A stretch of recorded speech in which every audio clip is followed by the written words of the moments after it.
আজ কতদিন হয় ফজরের নামাজ পড়ো না কেন? আল্লাহর সাথে এই নারাজ হলেন কেন? আল্লাহ অনেক বড় ক্ষতি করে ফেলছে না? কথা বলেন না বাবা, এই সবাই বলেন না কেন? আল্লাহ অনেক ক্ষতি করে ফেলছে, আল্লাহ অনেক বিপদে ফেলে দিছে আপনারে। তো কি কারণে নারাজ হইলেন? বিবির সাথেও তো মানুষ এতদিন নারাজ থাকে না, ছেলে মেয়ের সাথেও তো মানুষ এতদিন নারাজ থাকে না, মালিকের সাথে এতদিন ধরে নারাজ কেন? আজ কতদিন হয় যুবক সেজদা দাও না, ফজরের নামাজ পড়েন না, কতদিন হয়?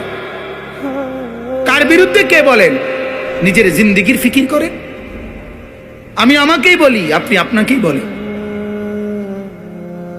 আপনাকেই বলেন আল্লাহর সাথে দুশ্মনী কেন করছেন? আল্লাহর সাথে নারাজ কেন হলেন? আল্লাহ বললেন ওমা হাদিহিল হায়াতুদ দুনিয়া। বান্দা আবারও বলছি শোনো, দুনিয়ার জীবন ইল্লা লাহবুন তামাশা ওয়া লাইবুন, খেলাধুলা। আরে আশ্চর্য কথা শুনেন, এই দুনিয়ার সৃষ্টিকর্তা কে? তো বানানোওয়ালা বলতেছে এটা তামসা। এটা কি কর? যিনি বানাইছে এটা উনি কয় এটা খেলনা, এত কয় না এটা আসল কিস্তি। কথা বুঝছেন না? যিনি বানাইছে কোম্পানি কয় এটা খেলনা, হেঁটে এরপরে কয় না এটা আসল না, এটা বোকা না? কথা বলেন না, বোকা না? তো বানানোওয়ালা বলছে এটা ধোকা, এটা খেলা, এটা খেলনা, এটা তামসা, এটা বেহুদা। আমি ওই দিন কোম্পানিগঞ্জ গিয়ে, আমার এক দোস্ত আছে সেলিম ভাই, তো আরো 2-3 জন আমার সামনে দাঁড়ানো।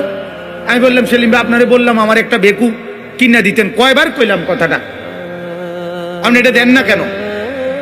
তো আমার সাথে ওই 2 জন হেরাকুমা হুজুর আপনি বেকু দিয়ে কিনবেন?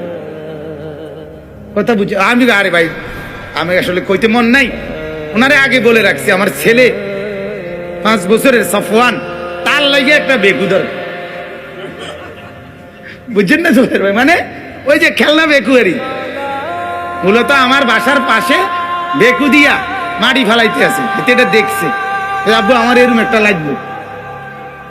তাহলে ওই বেকু মানে খেলনা বেকু আর কি, প্লাস্টিকের যে ছোট এই বেকু। তাইলে আল্লাহ তাআলা বলছেন, আমি বলছি বান্দা আমি বানাইছি, আমি বানিয়েছি। আল্লাহ বলছেন ওয়া বানাইনা ফাওকাকুম সাবান শিদাদা। এটা আশ্চর্য কথা শুনেন, আল্লাহ বলেন বান্দা শোনো, ওই যে মাথার উপরে আসমান, এটা আমি বানাইছি 7টা। কয়টা? এবং এটা খুব মজবুত করে বানাইছি, শিদাদান, খুব মজবুত। আবার আল্লাহ বলে বান্দা শোনো, আমি এটা রাখতাম না। আল্লাহ বলছেন, আল্লাহই বললেন আমি এটা খুব টাইট মজবুত করে বানাইছি, কিন্তু আবার আমি বলছি বান্দা এটা আমি রাখবো না। ইদাস সামাউন ফাতারাত, ইসরাফিল ফু দিবে, আর আমার এই মজবুত আসমান কাচের মতো ভেঙ্গে চৌচির হয়ে যাবে।